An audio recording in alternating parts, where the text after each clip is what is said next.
गुरु एक टीचर है, एक गाइड है, एक लेक्चरार है जो लोगों को राह दिखाता है। और जो भी रूहानियत के मार्ग में चलते हैं, मालिक की भक्ति इबादत में साथ देते हैं, वो दोनों जहां में अमर हो जाते हैं। और जो नमक हराम होते हैं वो कभी भी दोनों जहां में बख्शे नहीं जाते, ठोकरें खाते रहते हैं। तो इंसान को कभी भी किसी का भी नमक हराम नहीं होना चाहिए, ये धर्मों में लिखा है। कहते हैं एक चोर था, बड़ा शातिर चोर, और किसी के घर चोरी करने आया। बहुत धनाढ़ आदमी के घर चोरी की उसने। हीरे, लाल, जवाहरात, सोना, चांदी जो भी था एक पोटली में बांध लिया। तो कहते हैं अचानक उसको भूख लगाई, उसने निगाह दौड़ाई, अचानक सामने कोई सफेद रंग का सामान था। उसने सोचा कि बूरा चीनी है, खांड पड़ी है, चीनी है, मैं खा लेता हूं, थोड़ी एनर्जी आ जाएगी, ताकत आ जाएगी। काफी समय लगा दीवार को तोड़ने में और अंदर जाने में और ढूंढने में। तो उसने जैसे उसको सफेद पाउडर को हाथ पे लेके जी पे रखा तो वो नमक था। कह रहे हैं वो जब सुबह घर वाले उठे, देखा कि सेंध लगी हुई है, घर की दीवार टूटी हुई है। उन्होंने जाके सामान चेक किया तो एक पोटली में, काफी इतनी बड़ी में, सारा गहने, हीरे, मोती, लाल पड़े हुए हैं, और नीचे एक बड़ी सी पर्ची पड़ी हुई है। उस पे लिखा हुआ है, मैं शातिर चोर हूं, चाहता तो सारा सामान ले जाता, पर मैंने आपका नमक खा लिया, चाहे अनजाने में खा लिया, इसलिए मैं नमक हरामी नहीं करूंगा। देखिए चोरों के भी असूल होते हैं। तो आदमी को कभी भी देश या समाज या परिवार, माँ बाप के लिए नमक हरामी नहीं करनी चाहिए। जिस माँ ने 9 महीने गर्भ में रखा हो, उसका ऋण आदमी कैसे चुका सकता है, जरा बताइए। गुरु पीर फकीर जो गाइड हो, लेता कुछ ना हो और आदमी को सीधा राह दिखाता हो, ऋण चुकाना मुश्किल होता है। सो कहने का मतलब, आदमी नेकी पे चले, सही भावना पे चले तो मालिक कमी नहीं छोड़ता, लोगों की उंगलियों पे ना नाचे। गुलाम नहीं आदमी, मालिक ने आजाद बनाया है। जो गुलाम बन जाते हैं चंद रुपयों के लिए, ये रुपए कभी किसी के साथ नहीं गए आज तक। सब ये कर्म भूमि है, धरती, यहीं पे कर्म करते हैं, यहीं बना के एक दिन सब चले जाते हैं। साथ किसी के कुछ नहीं गया, राजे महाराजे, चक्रवर्ती, सम्राट आए, लेकिन जब गए तो खाली हाथ गए, किसी के साथ एक नई कौड़ी नहीं गई। तो फिर इसके लिए कला कलेश क्यों सहते हो, इसके लिए किसी का गुलाम क्यों बनते हो। कभी भी पैसे के लिए अपने दीन ईमान को गिरवी ना रखो। अरे चंद नोटों के सिक्के, और वो भी अगर ठगी, बेईमानी, भ्रष्टाचार, रिश्वतखोरी से आएंगे, हम आपको गारंटी देते हैं, जैसे वो पैसा आता जाएगा आपके घर से प्रेम चला जाएगा, तंदुरुस्ती चली जाएगी, आत्मिक शांति चली जाएगी। असल तो चली गई होगी, नहीं गई तो जाएगी जरूर, क्योंकि पाप जुल्म की कमाई कभी किसी को शांति नहीं देती। माया होई नागणी जगत रही डहकार, जो इसकी सेवा करे उसको ही ये खाए। हमारे धर्मों में लिखा है और हमने अजमाया, बहुत सारे लोगों को देखा है। बड़े बड़े राजा महाराजाओं को देखा, संगे मरमर के महल बने हुए पर औलाद नहीं, टक्करे मार रहे हैं, बच्चा नहीं है। सारी किसको देंगे बताइए, जब बच्चे ही नहीं, तड़प रहे हैं, व्याकुल हैं, बुरा हाल है, नशेड़ी हैं, तो लेने के देने पड़ रहे हैं।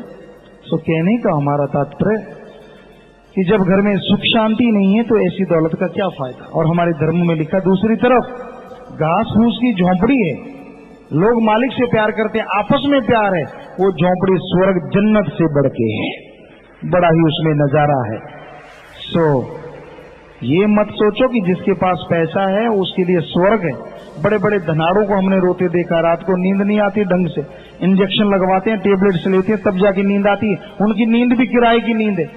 और दूसरी तरफ हार्ड वर्कर जो मेहनत करते हैं, हालांकि उनके पास महल नहीं, बगीचे नहीं, कोई हेलीकॉप्टर या जहाज नहीं है, लेकिन फिर भी उनको नींद ऐसी आती है जैसे कहते कहावत है, घोड़े बेच के सो गया। फुर्राटे मारते हैं, बड़े बड़े आराम से सो के, धरती ही बिछोना होता है और आसमान ओढ़ना होता है, क्या नजारा होता है। खुद की पकाई रोटियां रगड़ी होती हैं, बड़ा मजा आता है उसमें, बड़ा ही नशा होता है। तो अब आप ही बता दीजिए जिंदगी कौन सी बेहतर है, वो वाली जो किराए की नींद या वो वाली जो अपनी नींद सोया अपनी नींद जागा। सो हमारा कहने का मतलब ये नहीं है कि आप अमीर ना बनो, लेकिन कड़ा परिश्रम करो। हमारे हिंदू धर्म में लिखा है मेहनत करो, कड़ा परिश्रम करो, उससे कमाओगे तो घर में सुख शांति चैन आनंद आएगा। सिख धर्म में लिखा है 10वां नमाज़ कीर्त करो, और इस्लाम धर्म हक हलाल की रोजी रोटी खाओ, और इंग्लिश फकीर हार्ड वर्क करके खाओ। ये प्रेरणा देते हैं। तो इंसान को हिम्मत से करके खाना चाहिए। और राम, अल्लाह, वाहिगुरु, गॉड, खुदा, रब, हर इंसान स्वतंत्र है इस संसार में। वो मालिक का नाम लेना चाहिए। कोई रोके, कोई टोके, कोई गलत बोले, परवाह ना करो, क्योंकि भगवान राम तो सबका दाता है। जिन दाताओं के आश्रय आप राम को त्यागते हैं, जब राम ने आपको त्याग दिया, ना दाता रोकेगा और ना आप रुकेंगे। कहने का मतलब जिनकी उंगलियों के इशारों पे आप नाचते हैं, ना उनका नामो निशान बचे, ना आपका। क्या रावण का बचा? कितना बड़ा योद्धा, कितना बड़ा विद्वान, कितना बड़ा शूरवीर, कितना बड़ा वैज्ञानिक, क्या क्या उपमा दें। उसके तो नौकरों के कमरे गोल्ड, सोने चांदी के थे, रावण के, क्योंकि सारी लंका सोने की थी। फिर भी उसका क्या हश्र हुआ? क्योंकि उसने अहंकार किया। तो आप किस खेत की मूली हैं? इसलिए राम अगर साथ है तो बानर भी भगवान बन जाए, और राम साथ ना हो भाई तो भगवान भी आदमी से भी गिर जाए, शैतान बन जाए। इसलिए भगवान को अपना साथी बनाओ। अल्लाह, वाहिगुरु, गॉड, खुदा, रब की भक्ति इबादत करो। आप कभी अकेले नहीं रहोगे। जिधर भी जाओगे आपका मालिक आपका साथ देगा, हमेशा आपके अंग संग होकर दुनकारें देता नजर आएगा। ऐसा लाखों लोगों का अनुभव है, करोड़ों लोगों का अनुभव है। लोग बताते हैं कि ऐसा हुआ उनके साथ, इस तरह हुआ। बहुत जगह पे हमें चर्चाएं सुनने को मिलती हैं, बहुत जगहों पे ऐसी बात होती है। सभी क्षेत्रों में सत्संगी हैं, लगभग 3.5-4 करोड़ के करीब नामलेवा लोग हैं। तो उनमें लोगों ने बड़े अनुभव बताए हैं। एक बार एक कर्नल साहब आए, बताने लगे, शायद जम्मू कश्मीर की बात है, कहले गुरुजी हम गाड़ी लेके जा रहे थे, भगवान का नाम उन्होंने गुरुमंत्र ले रखा था, सुमरन करते जा रहे थे, गाड़ी जा रही थी। कहता मुझे नहीं मालूम, गाड़ी मैं ही चला रहा था या ड्राइवर ख्याल में नहीं, हमें याद नहीं, उन्होंने बताया अचानक गाड़ी धीरे हो गई, हमें नहीं मालूम क्यों हुई। और जैसे गाड़ी धीरे हुई, एक गेंद जैसी चीज हमारे विंड स्क्रीन यानी जो मुख्य शीशा होता है गाड़ी का, उसके पास से होके यूं यूं करती हम रोड पे थे और नीचे खाई थी, खाई में जाके जैसी पड़ी बहुत बड़ा ब्लास्ट हुआ, और वो शायद कोई बड़ा हैंड ग्रेनेड था, परकच्चे उड़ गए पत्थरों के, और हम आराम से निकल गए। तो उस भगवान का धन्यवाद किया, और गाड़ी अपने आप तेज हो गई। ऐसे लगा जैसे तेल रुक गया हो, उतनी देर में वो जैसे ही वो चीज गुजर गई, गाड़ी ऑटोमेटिकली तेज हो गई। तो ये है भगवान के रहमो करम का कमाल। जो मानते हैं, जो नहीं मानते वो तो कहेंगे बाई चांस हो गया। बाई चांस कैसे हो गया?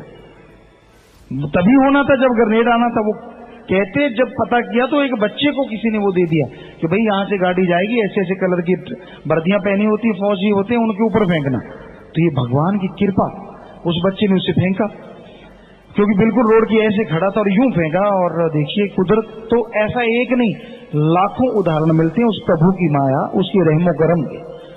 सो कोई उसे सच्चे दिल से याद करे, जाको राखे साइया, मार सके ना कोई, बाल न बाको कर सके, चाहे सब जग बैरी होए। सो प्रभु जिसके निगहबान हो जाते हैं, प्रभु को यो याद करते हैं, कदम कदम पे मालिक उनका साथ देते हैं, कदम कदम पे भगवान जी उनके साथ हो जाते हैं। ईश्वर का नाम जरूर लिया करो, आपके अंदर नशा करने की जरूरत नहीं पड़ेगी, वैसे ही आपका दिल बहुत बड़ा हो जाएगा, आपको भय नहीं रहेगा, क्योंकि सारे धर्मों में लिखा भगवान निर्भय है। जब निर्भय से प्यार करेंगे तो खुद भी निर्भय हो जाएंगे। इसलिए उस प्रभु से प्यार करो, भगवान का नाम जपो, तो अंदर बाहर खुशियों के ढेर लग जाएंगे, गम चिंता परेशानियां दूर हो जाएंगी।